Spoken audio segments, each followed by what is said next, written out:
emergency room, no? Si Idol Igan. Itong puti na to na nasa kaliwang parte ng brain, pagdurugo po yan. Dugo po yan sa loob ng brain. Pero kung napakalaki and naiipit na po yung brain, medyo napakalit ng chance na tumagal pa po yung survival. So meron pong post si Idol Igan sa Instagram na kung saan kinuwento niya na namanhid or nanghina yung parte ng katawan niya at nakita sa kanyang utak na merong maliit na pagdurugo. Panoorin natin yung video. June 11 ng gabi. So, kita natin dito, no, nasa, I think, emergency room, no, si Idol Igan. And ito nakakabit sa kanyang daliri. Ang tawag po dyan ay pulse oximeter para malaman kung kamusta yung oxygen niya sa dugo and kamusta yung pulso niya. Okay, meron tayong nurse na siguro kakabitan or kukunan ng sample ng dugo. Of course, SOP naman yan sa mga na-admit or na dinadala sa emergency room para malaman kung kamusta yung mga blood chemistry nyo. By the way, may naalala po ako sa mga... May isa kasing post sa TikTok na kung saan nagtataka siya kung bakit yung mga nurses or mga doctors kapag mag-inject or kukuha ng dugo, di ba, ang usapan nila, after 3 seconds dun niya itutusok yung karayom. Pero yung iba daw, nauna. 2 seconds pa lang or first second pa lang tinutusok na. Ginagawa po kasi yun para hindi nyo i-anticipate yung pain pagkapatong nung 3rd second. Diba? Kunyari, usapan nyo, 3 seconds itutusok ko inaabangan mo. Ang tendency nun, mas masakit sa pasyente. Sabi sa post ni Sir Arnold Clavio, ito ay nangyari sa St. Luke's Hospital. Isang regular na araw daw, tapos nag-golf siya sa may East Ridge, I think sa Rizal to. Tapos bigla siya nakaramdam ng matinding pamamanhid sa kanang braso at binte. Tapos hindi na rin siya makaramdam ng pag-apak dun sa sasakyan niya, sa gas ng sasakyan niya. Tapos huminto daw siya sa isang gas station para mag-restroom, kaso hindi siya makalakad, kailangan niya may mahawakan. Chinek din daw niya yung mukha niya kung merong tumatabingi or namamaga yung mata, pero hindi naman daw. Again, kapag nagkaka-stroke po kasi, isa yan sa mga senyales ng stroke kapag tumatabingi yung mukha. Minsan nangingiwi, or minsan naglalaway, or minsan nabubulol sa pagsasalita. Hemorrhage po, brain hemorrhage. Ito po, may white po na lumalabas. Ito po. Nag-undergo ng CT scan si Idol Igan and ito yung CT scan. Yan. So, kung makikita natin, ito yung CT scan. Yan po yung brain or utak ng tao. Yan. Tapos, ito pong puti sa labas. Bungo po yan. Kulay puti yan sa CT scan. Itong puti na to na nasa kaliwang parte ng brain ni Idol Igan, pero nasa kanang parte siya ng screen, no? Pero kaliwang parte po yan ng brain ng pasyente. Pagdurugo po yan, dugo po yan sa loob ng brain. Hindi po yan normal kasi kung titingnan nyo itong kabila, yung kanyang, kumbaga, counterpart sa kabilang side, walang ganun. Very evident na dapat walang ganyang kulay puti dyan. Isa sa mga nagsisignify ng puti sa CT scan ay blood or dugo. Kasi hindi po normal yung may... Sa kabila po wala. Tama, hindi yan normal. Sa kabila, wala. Tama. Parehas kami sinabi ni Doc. And kung mapapansin nyo, itong dalawang block na to, na parang ganyan. Parang bini Pero nakaganyan, yung black na po yan, ang tawag dyan, ventricles. Mga ano po yan, mga kanal or mga daluyan sa loob ng brain. So may mga daluyan tayo dyan. Dyan po nakalagay or dyan dumadaloy yung CSF or cerebrospinal fluid. Ang function po nun sa brain para maproteksyonan yung ating brain. Para hindi siya masyadong maalog and para magkaroon ng nutrients yung brain natin. Actually, itong pagdurugo ni Idol Igan, hindi ko masabing onte, hindi ko rin masabing masyadong marami kasi common yung gantong amount sa mga nakikita kong pasyente. Although meron talaga mas marami. Talagang kumakalat dito sa block, dito sa ventricles, pumapasok dyan yung pagdurugo. Pwede yun mangyari. Kapag ganun, medyo severe na talaga, sobrang dami. Itong kay Idol Igan, meron din kasing mga mas onting pagdurugo pa. Talagang tuldok lang. Pero yung sa kanya, medyo, kumbaga, hindi marami, hindi onte. Nasa average yung amount. Umaga pa naman yun.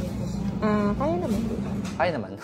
Well, kapag ganito yung amount ng pagdurugo, nakakapag-determine talaga kung kaya ba yan ng gamutan or dapat ng operahan, buksan yung brain para tanggalin yung pagdurugo. Ang nakakaalam nun, yung mga neurologist. So, sila po yung mga eksperto dyan. Sila yung nagde-determine na, okay, i-treat natin, bigyan lang muna natin ng gamot yung pasyente, padaanin natin sa ugat, or i-refer na natin sa mga surgeon para operahan, buksan, and tanggalin. Talagang physically tatanggalin yung pagdurugo sa brain. Sabi rin sa post ni Idol Igan, sabi ko, titigil ako sa unang ospital na makikita ko. Very good. Kapag meron tayong nararamdaman na kakaiba, ito, panghihina ng katawan, pamamanhid, talagang hindi na siya makapag-function ng maganda or hindi na siya makapag-function well, dapat talaga dumaan na or pumunta na agad sa pinakamalapit na ospital para makita po kayo ng doktor. Para mapigilan po yung pag-worsen kung meron man kayong stroke or pagdurugo sa utak, mapigilan yung pag-worsen or pag-progress ng pagdurugo. Very important po kasi yung timing. Sabihin natin, ilang segundo lang or ilang minuto lang ang nakalipas na hindi ka nagpupunta sa ospital, pwede pong maging irreversible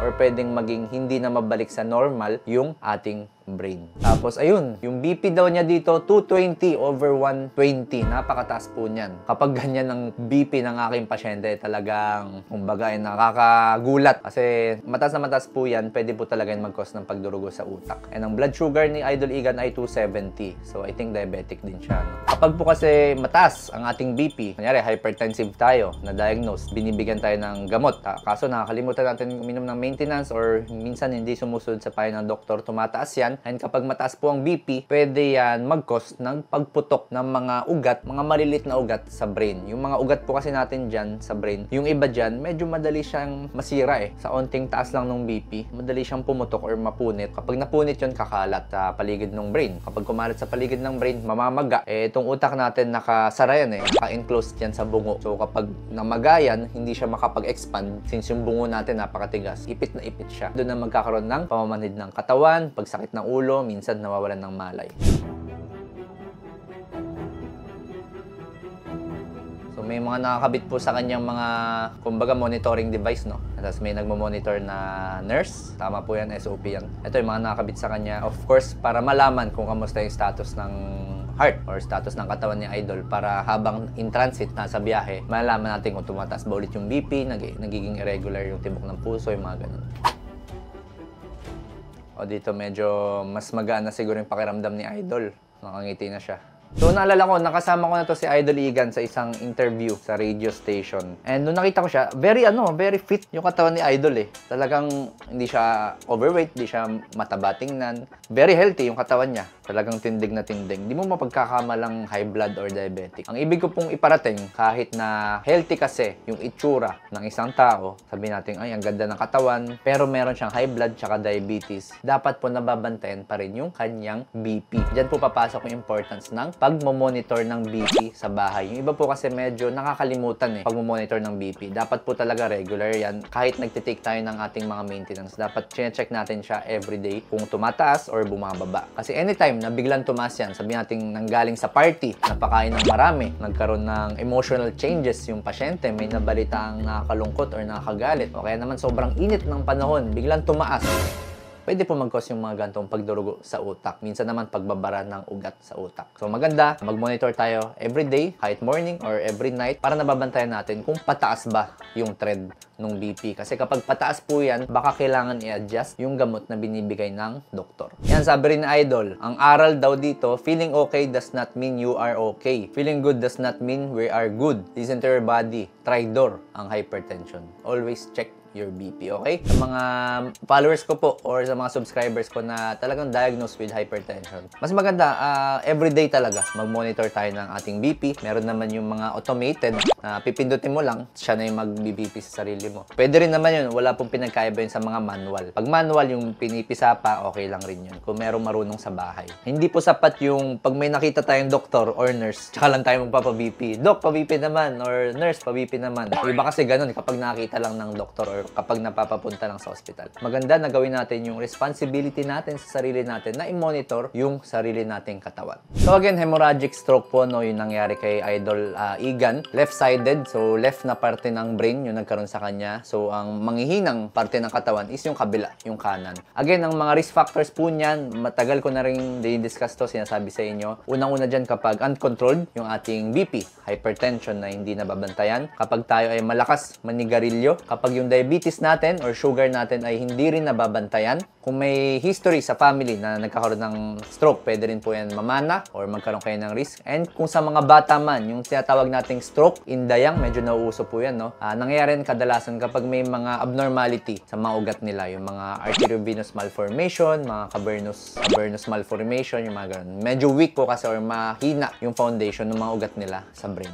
Dok, ano yung mga senyales na baka nagkakaroon na ng stroke? Again, yung FAST. Alam nyo na rin po to, yung FAST. F, kung merong facial asymmetry, tabingi yung mukha, hindi makapagsalita, naglalaway. A, Arm weakness, kung hindi maitaas yung isang kamay, hindi makapag-grip or hindi makalakad ng maayos. S for speech difficulty, yun nga, nabubulol, di makapagsalita. And T, kapag nakita nyo yung mga yun, it's time to go to the hospital. So Doc, ano yung mga chances na magsusurvive yung pasyente after niya magkaroon ng hemorrhagic stroke? Again, sabi ko kanina, depende po yun sa amount ng pagdurugo sa brain nila. Kung sobrang tuldok lang, sobrang liit lang, napakataas po ng chance na mag-survive siya and mabuhay ng normal. Pero kung napakalaki and naiipit na po yung brain, medyo napakalit ng chance na tumagal pa po yung survival niya. Doc, ilang taon pa po or gaano pa po kahaba yung buhay na itatagal ng mga pasyenteng nagkaroon ng hemorrhagic stroke? Again, depende po yan sa severity. Wala tayong specific na sagot dyan. Pero according to this study noong 2017, Epidemiology, Risk Factors, and Clinical Features of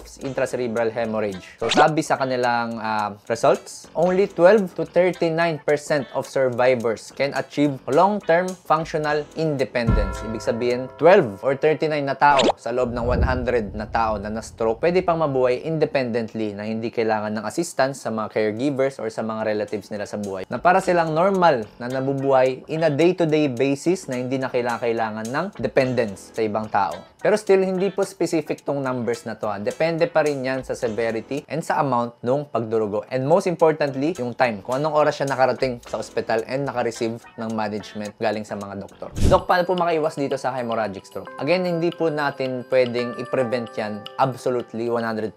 Kasi nga, mayroong mga namamanan, weak yung kanilang ugat. So, sa mga bata yon. Yung iba naman talagang walang risk factors, biglang nagkakaroon. Pero may mga ways po tayo para ma-lessen yung chances na magkaroon tayo ng stroke. Unang-una dyan, dapat siyempre tigilan yung paninigarilyo. Number 1 risk factor po yan. Kapag kasi naninigarilyo tayo, pumapangit yung mga ugat natin sa katawan, humihina, mas madaling pumutok. Of course, dapat normal ang ating timbang. Huwag po tayo masyadong makakaroon ng overweight or obesity, or wag naman masyado ring underweight. Magkaroon ng regular physical activity para healthy ang puso, ang ating baga. Magkaroon ng balance na diet, iwasan yung mga processed food, and of course, regular check-up sa mga doktor. Kung meron kayo tanong, comment down below, and kung nag-benefit ka sa video na to, please follow my social media pages. And of course, kay Idol Igan, sana po ay tuloy-tuloy na ang inyong paglakas ng katawan at ang inyong recovery. Maraming salamat po sa pag-share ng story niyo.